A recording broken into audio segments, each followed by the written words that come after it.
नमस्कार दोस्तों। आज हमारे कई साथियों के द्वारा इस विषय पर एक वीडियो बनाने के लिए अनुरोध किया गया है, जिसमें लोगों के अंदर गुस्सा, क्रोध आ जाता है और उस गुस्से से हम आप सभी जानते हैं कि कितना नुकसान हो जाता है कई बार।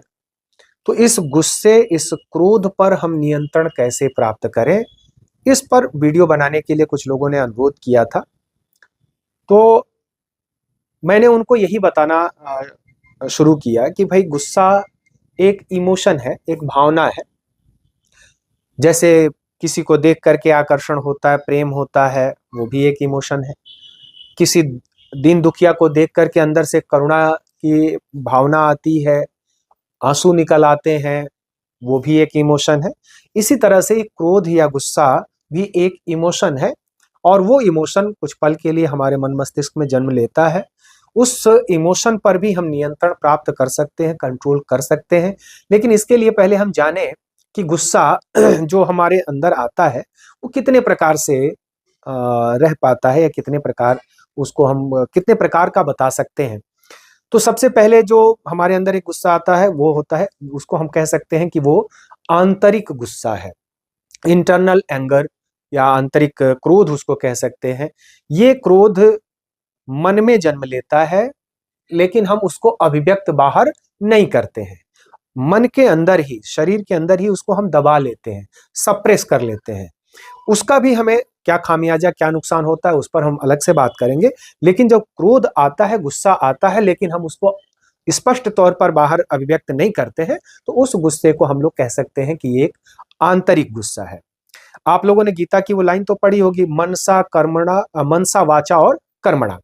तो ये एक सीक्वेंस है कि जो कुछ भी हमारे अंदर भावनाएं आती हैं, सबसे पहले वो मन में जन्म लेती हैं, मनसा। उसके बाद हम कोशिश करते हैं उसको वाणी से, अपने वचन से बाहर निकालते हैं, और उससे भी नहीं हो पाता है तो उस इमोशंस को हम अपनी एक्टिविटीज के माध्यम से, गतिविधियों के माध्यम से अभिव्यक्त करते हैं। तो ये मनसा, कर्मणा और वाचा में आंतरिक गुस्सा, मान लीजिए कि मन में आया और वहीं से हमने उसको सप्रेस कर दिया, दबा दिया, तो वो आंतरिक गुस्सा हो गया। एक दूसरा प्रकार होता है जिसको हम बाहरी गुस्सा कह सकते हैं, एक्सटर्नल एंगर कह सकते हैं। बाहरी गुस्से में क्या होगा? बाहरी गुस्से में हम गाली के माध्यम से, अन्य किसी भाषा से चिल्ला करके अपने क्रोध को, अपने गुस्से को प्रकट करते हैं। कुछ एक्टिविटीज करके भी उसको हम प्रकट करते हैं, तोड़ फोड़ कर देते हैं, अन्य कोई काम कर देते हैं, गुस्से में पता चला कि कोई अपराध कर बैठते हैं। तो इस तरह से हम उस एक्टिविटीज के माध्यम से जब उसको प्रकट करते हैं, तो ये गुस्सा हमारा एक्सटर्नल एंगर के रूप में जाना जाएगा। एक तीसरा भी प्रकार होता है जो ना तो इंटरनल है ना ही एक्सटर्नल, दोनों के बीच में, उसको हम निष्क्रिय गुस्सा कह सकते हैं, पैसिव एंगर। निष्क्रिय गुस्सा क्या है कि ना तो हमने उसको मन में अपने दबाया, ना उसको गाली गलौज या क्रोध में चिल्ला करके चिड़चिड़ेपन में अभिव्यक्त किया, बल्कि सिंपल सा क्या किया, उसको व्यंग के रूप में, कटाक्ष के रूप में व्यक्त किया। तो लगता तो है कि गुस्से में तभी ये कटाक्ष कर रहे हैं, लेकिन वो गाली नहीं दे रहे हैं, वो चिल्ला नहीं रहे हैं। तो जो तीसरा टाइप है गुस्से का, वो है हमारा निष्क्रिय या पैसिव क्रोध या गुस्सा। अब हम ये सोचें कि आखिर क्रोध या गुस्सा आने से क्या नुकसान हो सकता है? फायदा भी हो सकता है। कई बार लोगों को तो लगता है कि अगर हम गुस्सा करेंगे तो फायदा हो जाएगा। पत्नी को लग सकता है कि अगर गुस्सा करेंगे पति डाउन हो जाएगा। पति को लगता है अगर गुस्से में पत्नी को हम डांट दें तो पत्नी डाउन हो जाएगी, तो हमारा फायदा हो सकता है। नुकसान क्या होता है? तो नुकसान के लिए सबसे पहले अगर हम देखना शुरू करें, तो वो हमारी बॉडी का नुकसान होता है। जब हम क्रोध करते हैं, गुस्सा करते हैं, या हमें गुस्सा आता है, तो हमारी जो रक्तचाप है, वो ब्लड प्रेशर वो हाई हो जाता है। ब्लड प्रेशर हाई होने से बहुत तेज की पंपिंग हार्ट पर पड़ता है, हार्ट पर प्रेशर पड़ता है, तो हृदय संबंधी रोग उत्पन्न हो जाते हैं। जिन लोगों में कोलेस्ट्रॉल की मात्रा ज्यादा होती है, अगर उनको गुस्सा आता है तो कई बार उनका हार्ट फेल कर जाता है और डेथ तक हो जाती है, मृत्यु तक हो जाती है। इतना ही नहीं, जब हाई प्रेशर आता है तो हेडेक शुरू हो जाता है, सिर दर्द शुरू हो जाता है। गुस्से में सिर दर्द चकराने लगा, आदमी दबाने लगता है, अपने को रोकने लगता है, कोशिश करता है। तो जब हमें क्रोध आता है तो पता चले कि ये शुरू हो जाती है। अन्य प्रकार की भी बीमारियां, जब क्रोध आती है, गुस्सा आता है, तो इससे अन्य प्रकार की, जो सबसे बेहतर पार्ट है वो है रिश्ते। रिश्ते जो हमारे जीवन में हमें सामाजिक प्राणी बनाते हैं, और क्रोध आ गया तो उन क्रोध के कारण रिश्तों में खटास आ जाती है, दूरियां बढ़ जाती हैं। यहां तक कि जो सबसे अच्छे रिश्ते होते हैं, दोस्तों तक में वो पूरी एनिमिटी, दुश्मनी का भाव भर जाता है। पति पत्नी एक दूसरे को दुश्मन मान बैठते हैं। पता चला कि हमारे सगे से सगे रिश्तेदार, नातेदार एक दूसरे को जानी दुश्मन के रूप में देखने लगते हैं। भाई भाई एक दूसरे को दुश्मन के नजरिए से देखने लगते हैं। क्यों? क्योंकि गुस्से में आने के कारण जो कुछ हमने बोला वो अपने चित्त पर उसको लेकर के बैठ गए, और प्रतिक्रिया में उन्होंने जो बोला हम अपने चित्त पर, मैं अपने चित्त पर लेकर के उसको चित्त पर बैठ गया। तो इसकी वजह से जो एक इतना मधुर प्रेम था वो बिल्कुल ही दुश्मनी के भाव में भर जाता है। बाली और सुग्रीव की तरह, कि उसको गलतफहमी से ही कोई क्रोध आया और गुस्से आया, और उसको थोड़े पल के लिए अगर शांत होकर के बाली अपने भाई सुग्रीव से ये पूछ लेता कि आखिर तुम वहां, जब मैंने कहा था कि गुफा के बाहर मेरा इंतजार करना, और गुफा के बाहर इंतजार करने के बजाय तुम यहां आकर के और राजमहल में राजा बने बैठे पड़े हो, ऐसा क्यों?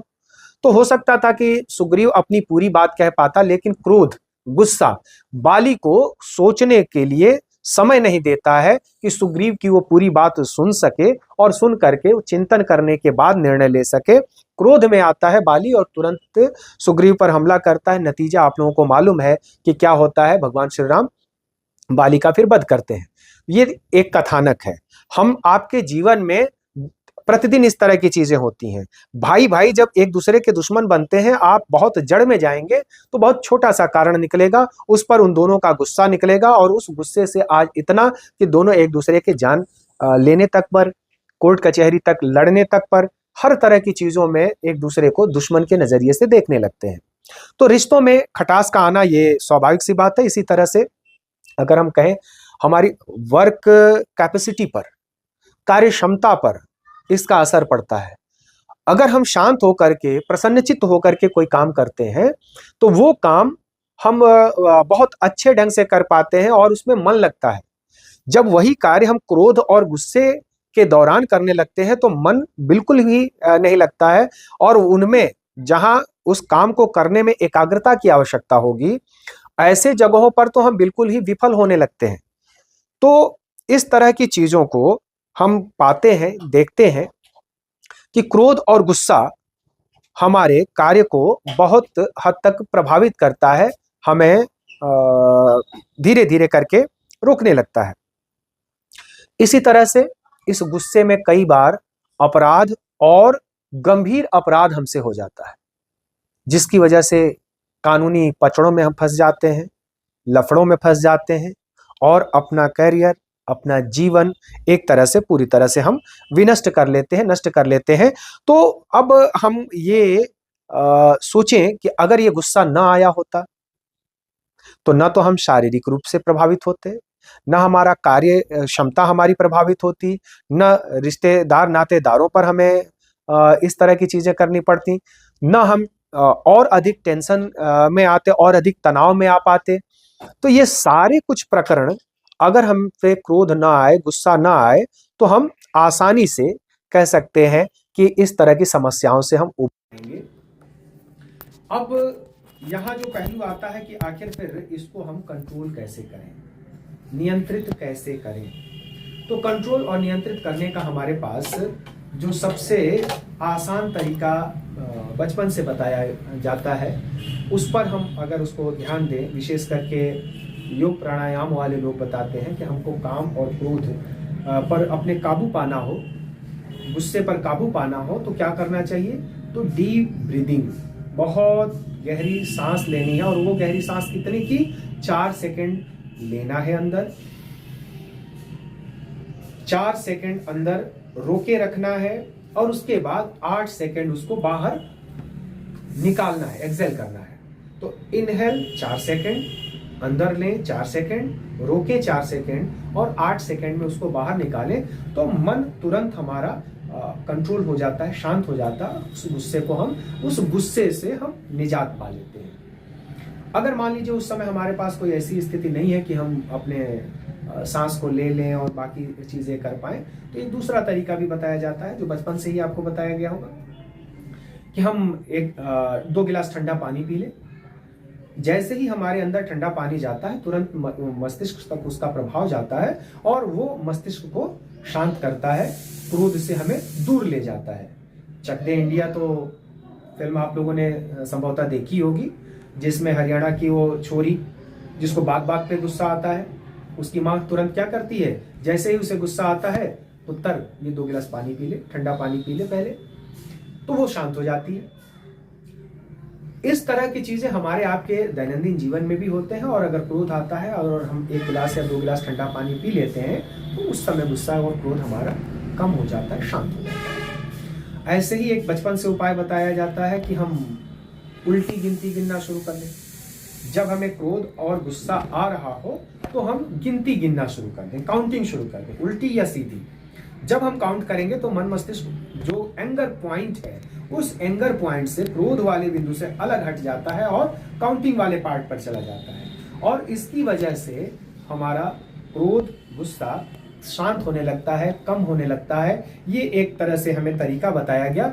इस तरीके को हम 4-4-8 का फार्मूला कहते हैं। 4 सेकंड सांस का लेना, 4 सेकंड अंदर रखना, और 8 सेकंड में उसको बाहर निकालना, 2 गिलास ठंडा पानी पीना, या उतने समय के लिए अगर हम सांस नहीं ले पा रहे हैं तो काउंटिंग करना, गिनती करना, ये हमारे लिए एक कह सकते हैं कि बेहतर उपाय साबित हो सकता है।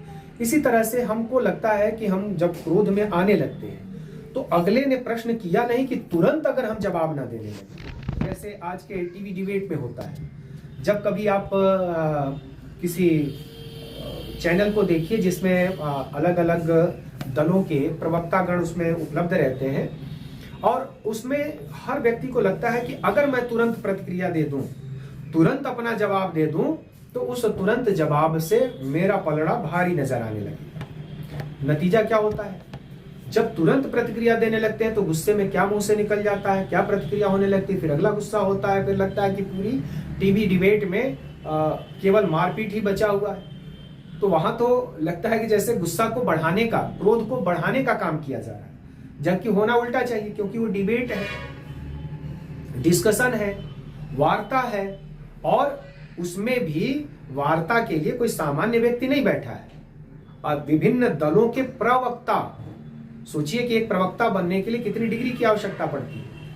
यहां ये प्रवक्ता जिनको लोग सुनने के लिए चाव से बैठे हों, तो उनसे ज्ञानवर्धन होना चाहिए हमारा, उनके विचार, उनके थॉट्स सुन करके हमें बहुत अच्छा महसूस होना चाहिए, और तर्क के आधार पर अगला जब बोलना शुरू करे तो उसके भी विचार को उतने ही हम अच्छे से सुने। लेकिन ये जब डिबेट ऐसा होने लगता है, तुरंत तुरंत प्रतिक्रिया देने वाला, फिर चिल्लाने वाली, तो उसमें धीरे धीरे जो देखने वाला दर्शक है उसके मन में भी क्रोध का भाव आने लगता है। ये क्रोध का भाव जब आएगा तो हमें स्वाभाविक सी बात है कि फिर गुस्सा आने ही लगेगा, और इस गुस्से की वजह से हम कुछ ना कुछ, तो अब हम इसको रोके कैसे? तो थोड़ा सा तुरंत प्रतिक्रिया देने के बजाय जो कबीरदास की पंक्तियां है कि ये तराजू तौल के तब मुख बाहर आन, यानी पहले बोलने से पहले एक बार सोच लें कि अगर बोल रहा हूं तो ये अच्छा होगा या बुरा होगा, सामने वाले को बुरा लगेगा या अच्छा लगेगा, या जो हमारे दर्शक हैं उनको अच्छा लगेगा या बुरा लगेगा। तो थोड़ा सा अगर हम कुछ पल के लिए सोच करके प्रतिक्रिया देना शुरू करें तो ऑटोमेटिक देखेंगे कि गुस्सा आपको नहीं आएगा, बातों में, डिबेट में, डिस्कशन में क्रोध नहीं आएगा, आप अपने शांत रह लेंगे। इसी तरह से खुद को उस परिस्थिति से अलग करने का कुछ एक्टिविटीज कर लें। जैसे घर में पति पत्नी में कुछ बात हुई, डिबेट हुआ, और उस बहस में क्रोध आने लगा, गुस्सा आने लगा, तो थोड़े पल के लिए बाहर चले जाइए, टहल आइए, घूम आइए। घूम करके अपने को उस सिचुएशन से थोड़ी देर के लिए अलग करेंगे तो क्रोध और गुस्सा अपने आप शांत हो जाएगा। अन्यथा की दशा में क्रोध में दोनों अगर बढ़ रहे हैं, लगातार क्रोध आ रहा है, धीरे धीरे एंगर जोन में हम बढ़ते जा रहे हैं, तो कुछ हमारा भारी नुकसान हो सकता है। तो ये एक तरीका है कि हम अपने आप को उस परिस्थिति से थोड़े पल के लिए चाहे तो अलग कर दें। इसी तरह से कुछ लोगों के लिए अगर संगीत सुनना अच्छा है तो वो मधुर संगीत, वो अच्छी संगीत जिसको सुनने से हमारा मन मस्तिष्क शांत होता हो, उसको लगा लें और सुन लें। थोड़ा सा अलग हट करके उस संगीत को अगर सुनते हैं तो अपने आप क्रोध शांत होने लगता है। इसी तरह से हास्य विनोद वाली जो वीडियोज हैं उनको देख लें। कपिल शर्मा की वीडियोज हो गई, राजू श्रीवास्तव की वीडियोज हो गई, या जॉनी लीवर, राजपाल यादव, इस तरह से जो भी वीडियोज हैं जो आपको गुदगुदाने में, हंसाने में हेल्प करती हैं, मदद करती हैं, उनकी वीडियोज अगर आप थोड़े पल के लिए फिर उस समय ऑन करके सुनने लगते हैं तो ध्यान आपका हट जाता है और क्रोध गुस्से के बजाय हम थोड़ा सा हंसी मजाक के लाइट मूड में आ जाते हैं और अपने आप मस्तिष्क से जो क्रोध का टाइम है वो दूर हो जाता है। मैं बार बार इस चीज को कंट्रोल करने के लिए कहता हूं कि ध्यान और योग भी हमें क्रोध पर काबू पाने में बेहद मददगार सिद्ध होता है। जैसे एक राजयोग योग क्रिया सिखाई जाती है, प्रजापिता ब्रह्म कुमारी ईश्वरी विश्वविद्यालय के द्वारा भी सिखाई जाती है, पतंजलि योग वाले भी सिखाते हैं। तमाम वीडियोज इसमें पड़ी होंगी।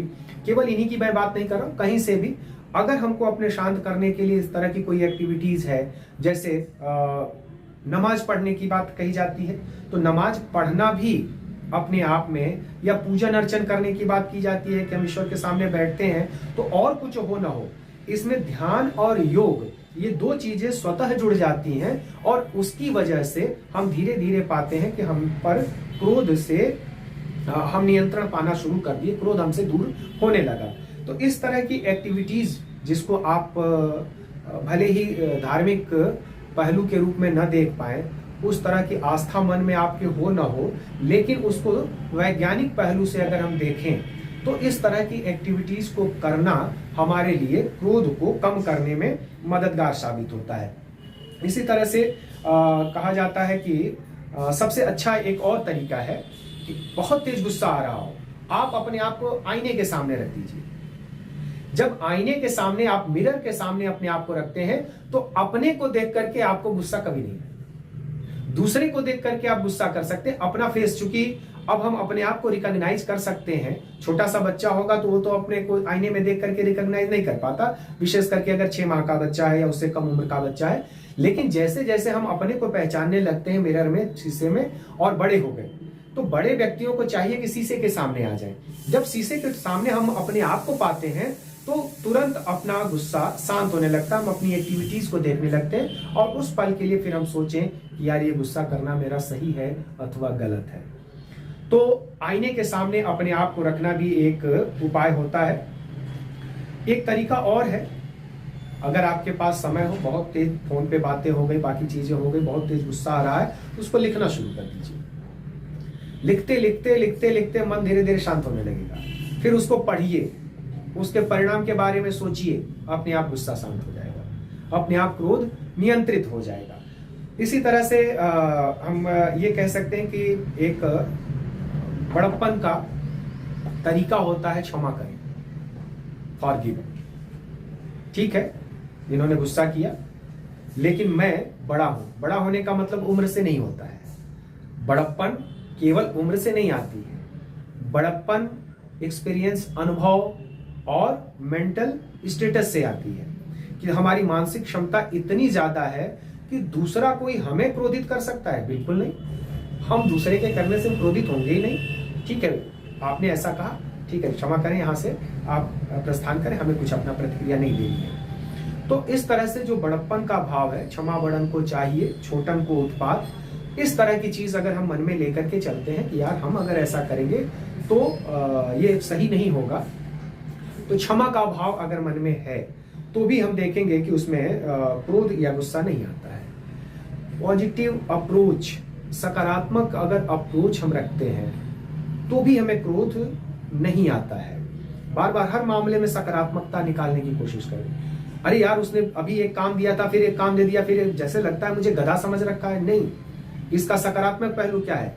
यार वो मुझसे इतनी अपेक्षाएं रखता है, मुझ में इतनी काबिलियत देखता है कि ये व्यक्ति ही है जो ये सारे काम कर सकता है, एक साथ इन सारी चीजों को कर सकता है। तो अगर हम इस नजरिए से सोच रहे हैं तो पॉजिटिव हमें गुस्सा नहीं आएगा। और दूसरे नजरिए से कि वो मुझे गधा समझ रहा है, वो मुझे बेवकूफ समझ रहा है और इसलिए ऐसा मुझे लगातार काम पे काम दिए जा रहा है, तो मुझे क्रोध आने लगेगा, मुझे गुस्सा आने लगेगा। तो अपने अप्रोच को अगर हम पॉजिटिव रखते हैं तो निश्चित तौर पर हमें क्रोध या गुस्सा नहीं आएगा। इसी तरह से काउंसलिंग, परामर्श, ये भी एक कारगर विधि है। उसी के माध्यम से कई बार थेरेपी भी होती है। जैसे मनोचिकित्सक होते हैं, उनसे भी परामर्श लेना चाहिए। उनके परामर्श भी कई बार हमारे लिए उपयोगी सिद्ध होते हैं, विशेष करके उन व्यक्तियों के लिए जो गुस्से के भंवर जाल में इतने फंस चुके हैं कि हर छोटी बड़ी बात पर उन्हें गुस्सा आने लगता है। और गुस्सा आने के पीछे जो एक शारीरिक कारण भी था, उसके लिए मैंने बताया कि शारीरिक व्यायाम करना, टहलना, दौड़ना, ये भी गुस्से को समाप्त करने में, गुस्से को अलग करने में, हमसे गुस्से को दूर करने में बेहद मददगार साबित होता है। तो मैं इस तरह की चीजों को बार बार आपको रिपीट कर रहा था, बता रहा था कि अगर हम इतनी तरीकों में से जो तरीका हमें पसंद आ जाए, उन तरीकों को अगर अपने अंदर ढालना शुरू कर दें तो इतने प्रकार के नुकसान से हम बच सकते हैं, गुस्से और क्रोध से बच सकते हैं। अन्य कोई अगर आपको इस संबंध में क्वेरी हो, कोई जानकारी आप चाहते हो, तो कमेंट बॉक्स में लिख करके मुझे ज़रूर सेंड करें, ताकि मुझे संबल मिले और आगे इस तरह की वीडियोस आपके समक्ष में प्रस्तुत कर सकूं। बहुत बहुत धन्यवाद।